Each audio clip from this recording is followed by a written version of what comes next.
খবরদার খবরদার বলছি, তুমি কাঁদবে না। তুমি একজন আইনজীবীর স্ত্রী, একটা খুনির জন্য তুমি কাঁদতে পারো না। আমি আমার ছেলের জন্য কাঁদছি।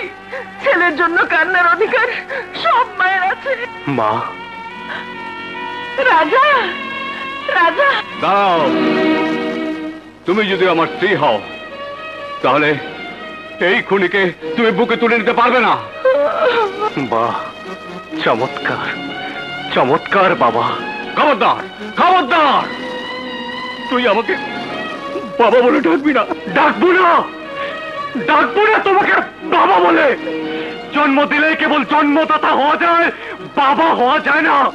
কি কি বললি? ঠিকই বলেছি আমি। সন্তানের মুখ দেখে যে বাবা বুঝতে পারে না তার সন্তান অপরাধ করেছে কিনা, সন্তানের চিৎকার উপেক্ষা করে যে বাবা চলে আসতে পারে সে কেবল উকিলই হতে পারে, বাবা হতে পারে না।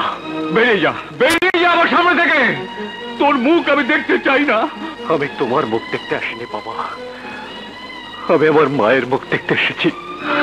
যে ছেলে বাপের মুখ দেখতে চায় না, মায়ের মুখ দেখার কোনো অধিকার তার নেই। চল যা, বেরিয়ে যা আমার বাড়ি থেকে, বেরিয়ে যা।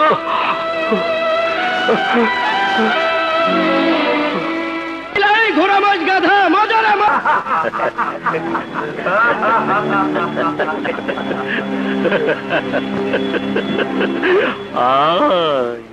বাপের কাছে আয়।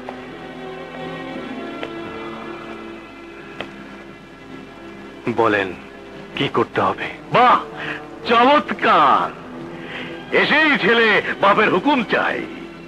তোকে থানা হাজতে দেখে বুঝেছিলাম পারবি তুই, তোর তেজ আছে, তোর হবে। বাপ হুকুম করলে ছেলে পারে না এমন কাজ পৃথিবীতে নেই। শুনলি? ওই হারামি কুত্তা বেলায় ঘোড়া বেশ গানা, শুনলি তোরা? আছিস তো খালি ঠ্যাকবাজি ধান্দায়, বাপের টাকা পেট ভরে না। মুখে অনেক কত কম যায়, কামের সময় বোঝা যাবে না। কালই তোরা বুঝতে পারবি। রাজা, লোকমান তোকে মিথ্যা জোড়া করে ফাঁসিয়েছে। কালকে তুই সত্যিকারের জোড়া খুন করবি। বলেন কাকে খুন করব?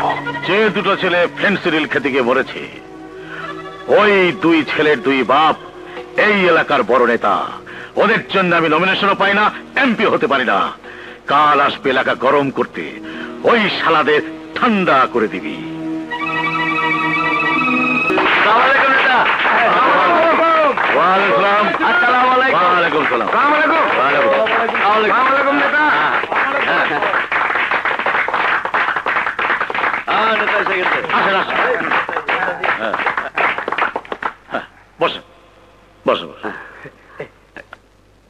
বসেন বসেন আপনারা।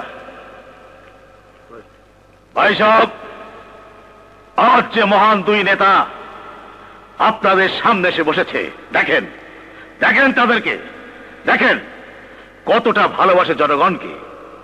নিজের ছেলে হারিয়েও এরা আপনাদের জনসভায় ছুটে এসেছে, আপনাদের কাছে বিচার চাইতে এসেছে। কি অপরাধ করেছে ওদের সন্তানেরা? কেন তাদেরকে লাশ হতে হলো? কি করছে?